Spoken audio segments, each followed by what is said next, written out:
What's going on, YouTube? JT is Reborn here, and welcome back to another edition of my DC comic book reviews. And in this video, we're going to be talking about DC K.O. issue number 5. This is the grand conclusion to the DC K.O. event.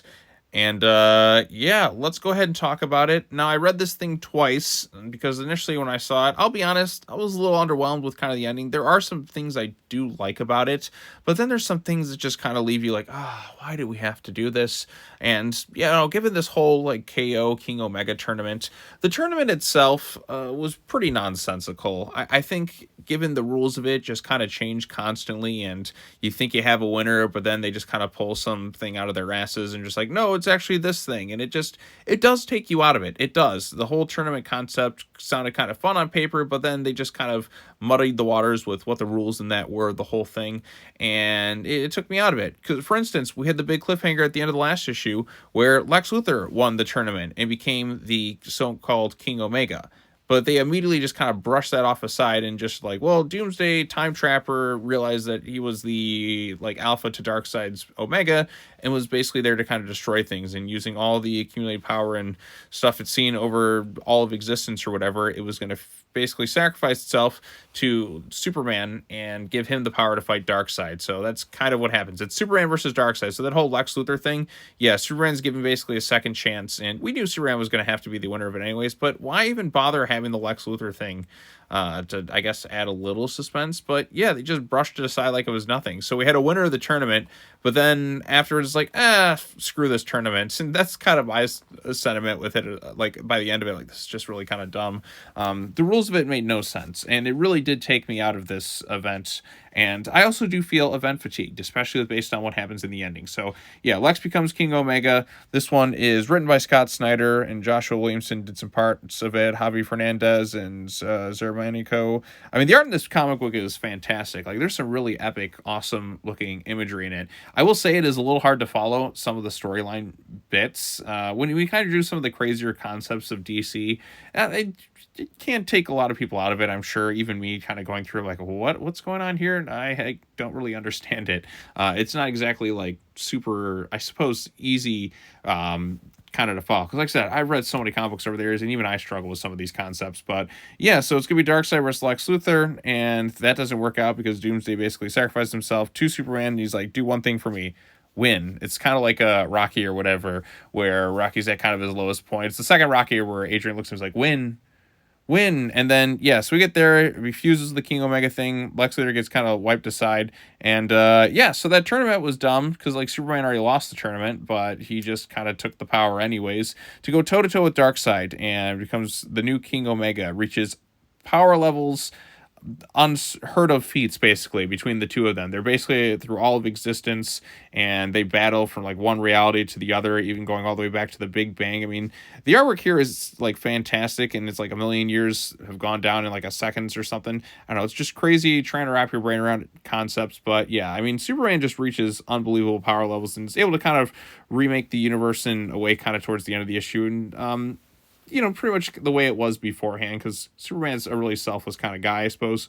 I suppose he really is. But yeah, he goes toe-to-toe with Darkseid. He doesn't agree with having all this power. It really belongs to one person. He believes it kind of belongs to everyone else. And he uses it to kind of bring everyone kind of back. They send Darkseid's ass packing. They don't kill him off or anything like that. They just kind of push him away to deal with on another day. So yeah, Darkseid's defeated for now. But don't worry, he's going to come back, and we're going to have to do, guess what, another event, but we'll get to that in a second.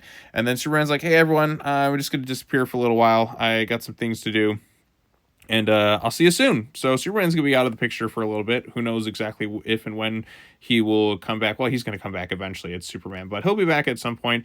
We does see some teases for the whole DC next level sort of thing. We do this when we get to these big DC events. We kind of tease where the company is going to go. I mean, have some teases of Batwoman, Etrigan, and so on and so forth. I'm not super hyped about DC next level. I'm taking this to the next level. We'll see how that kind of turns out. But the artwork here is really strong. But Superman's kind of a guy, they kind of showcase the board game thing they were showing throughout several issues. He's the person who likes the game where everyone has a chance to win. And then we get some teases for other things, the Watchtower. We even see the whole like DC Night Fight reality where it was Damian and his son Alfred, but it's not actually Damian. It's the Heart of Apocalypse is basically like projection of something. It's not real. So I guess they're kind of made real, but not really the same person. They're just kind of it's kind of like the movie Goosebumps. Remember the Jack Black version of it where he was played R.L. Stine, he wrote his characters, and then they basically kind of became real. It's kind of like that within the world of DC. So it's not actually him, like in the real sense, but it's kind of almost like a clone of sorts. But the Heart of Apocalypse's projection of like what a idealized clone of him would be. So they kind of became sentient. It's its own thing. I don't think they should be called the same deal. But we also see Barry Allen, who's been busy, like, you know, retired, working on his history of DC or whatever, sees some of the things have changed, and then we get teases for other things with Darkseid and the Absolute Universe. And yes, this is the part that annoyed me. We just were finishing this couple-month-long event. It's like, okay, finally, we can get a little bit of a breather. You get the next level tease. Okay, I got it. But then it ends with like, there will be a crisis of absolute proportions. God damn it, son of a fucking bitch. Another fucking crisis, DC. Holy fucking hell. I am so sick of crises. Like, we just did Dark Crisis. Remember, it was Dark Crisis, and then they, a few issues in, renamed it Dark Crisis on Infinite Earths. I am so tired of crises and crisis. We've done the crisis enough. Final Crisis, Absolute Crisis, but it just goes on and on. Can you not help yourselves? Why do we need another crisis? No, we don't need this. No, we just got through like KO. At least give it a few months and then announce you're going to do some sort of another crisis with the Absolute Universe. That's just, we need a break. We just had like 4 or 5, when did this thing start? November, and we've been, or November or October or something. I've been like covering DC K.O. for a few months now, and I'm exhausted. And now, as soon as we're like, okay, finally, we're gonna get a breather. Nope, here comes the next crisis event. Damn it, we just did this. I don't feel like I got really any good conclusion to anything. The only thing I did like the best aspect of this issue, aside from the really solid artwork, and I did like how Superman's methodology kind of persevered through what the Heart was kind of saying, no, you have to kind of be this way, Superman, but Superman kind of finds a way around it. That's a very Superman thing. And I like the conclusion to the Doomsday Time Trapper stuff. I thought that stuff was all good. I do think the tournament rules are really stupid and don't make much sense. It just feels made up as you go along. What's the point of this tournament if somebody else can lose it and just become King Omega anyways at the end after getting like a power-up? I thought that was really stupid in general, and it just kind of made the tournament feel kind of useless in its own way, but I guess sort of not. I don't know. It was dumb because Lex Luthor had clearly won. He was going to go toe-to-toe with Darkseid, but they do nothing with it. They just immediately just kind of wipe the floor of them. And on the one hand, it's kind of funny, but on the other hand, it's like, what was the point of having him win then? That was just a fake bullshit cliffhanger thing meant to tease like the next issue. It went absolutely nowhere. So that was kind of stupid. And I do think sometimes with the concepts of them kind of fighting throughout reality and trying to rewrite it is a little hard to follow in some ways. And you're trying to like wrap your head around it. Some people can follow this stuff easier than others. And, you know, there's a lot of things in the DC world I can follow pretty easily. But then it gets to some of the crazier concepts like what they're doing through this thing. I struggle a little bit. I'll be honest. I do struggle with some of the more crazier concepts that they have to explore. So that's on me too. But, you know, it's not exactly easy material, I suppose, to write for. So, but, you know, there's a few things I did like in here, but then there's also some dumb stuff. But, I mean, DC K.O., I think, was better than some of the more recent events at DC. There was a few cool, neat ideas. I think the whole rules of the tournament and just kind of made up bullshit as you go along, I think was really terrible. I think DC should actually just stop kind of with some of these tournament concepts. They sound fun. I love anime. I love tournaments, but you really should try to do a better job establishing the rules. And I think making it to where like some characters can kind of follow it and some things affect other people and all that, it takes me out of it. It just makes the whole thing just seem really dumb. It's like you're just kind of, it's like a kid you're playing toys with who's constantly changing the rules on you, and you just kind of sit back like, you know what, I'm not going to play with you anymore. That's kind of how I felt. Like you're playing a game, but you have somebody who just doesn't want to lose, or it's like, oh no, I actually created this invisible force field around my little toy action figures, so you couldn't really beat me at that point.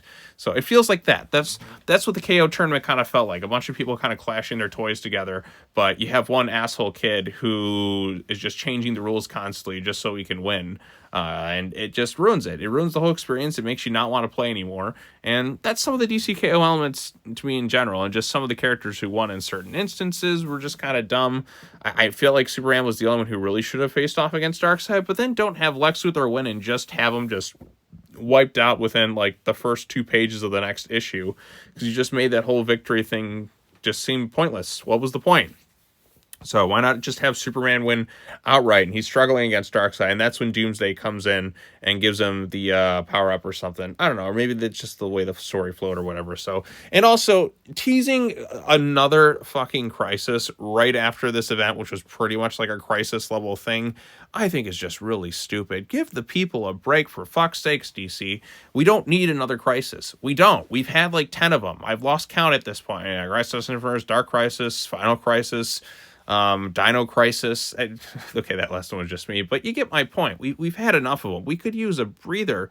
I understand teasing some of the things like the next level tease. Okay, that's all you really needed. We didn't need a absolute final crisis or absolute crisis or on Infinite Earths or whatever the hell they're going to call it, because that's what it's going to be. It's going to be absolute crisis on Infinite Earths. And yeah, the absolute title's been selling well, been doing well for DC, but I just think just throwing that in there at the very end just made this whole thing seem meaningless. Like, oh wow, we followed all this stuff, the big showdown between Superman and Darkseid, most powerful they've ever been, but then it's like, no, we're really building up to this next thing that's even bigger than this thing, and it's like, I feel robbed. You know what I mean? I feel robbed and kind of cheated with some of the stuff.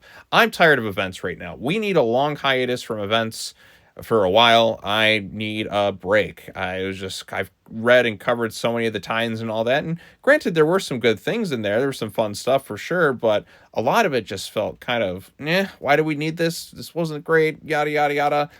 The fights could have been way more cool, but then you have some dumb bullshit things to kind of get somebody out of it. It just didn't really feel like it reached its full potential. Granted, this was better than some of the things like Absolute Power, which wasn't very good at all, or some of the other stuff, or Night Terrors. Fuck, that was another event where it was a waste of time. But this one was an improvement. It was an improvement over some of the other stuff, and it was kind of cool to see Superman reach like these ridiculous power level heights. I thought like some of the images of that were pretty awesome, and I like the stuff with Doomsday and Time Trapper, how that thing kind of wrapped up. And again, there's good stuff in here. I don't think it was a total win. Do I think it's a total loss? No, I don't think it's like the worst thing ever. It did leave me disappointed the first time I read it. Second time, I kind of came around in some aspects a little bit more. But the ending thing, just like, we're going to go have another crisis. And it's going to be, watch, it's going to be called Absolute Crisis. That's the title. They said it's going to be Absolute Crisis. Will it be an Absolute Crisis on Infinite Earths or whatever the hell it's going to be? I don't know, but I think another crisis announced basically right after this thing, it just feels too soon, because we just had Dark Crisis on Infinite Earths, what, like 2 years ago or something like that? At least it feels like it's been that long. 2023? Maybe? Was it going on then? I feel like it was going on like at that point, but I don't know. It doesn't feel that long ago since the last crisis, so I'm tapping out with it. So, but anyways, I've rambled on long enough. What do you all think of DC K.O. number 5? Did you think this was a home run win for DC in terms of events, or did you think it was also kind of really stupid? Let me know your thoughts in the comment section down below. Be sure to like this video, share it with your friends, subscribe to your channel for more content, hit the bell for notifications, all that fun stuff. I got more comic book reviews I got to get to, and I got some other types of videos I'm working on as well. But I want to get this one out at least today, and then hopefully get the rest out soon afterwards. But anyways, that is all I have to say. As always, take care now. Bye-bye then, and I will see you all in the next video. Peace out.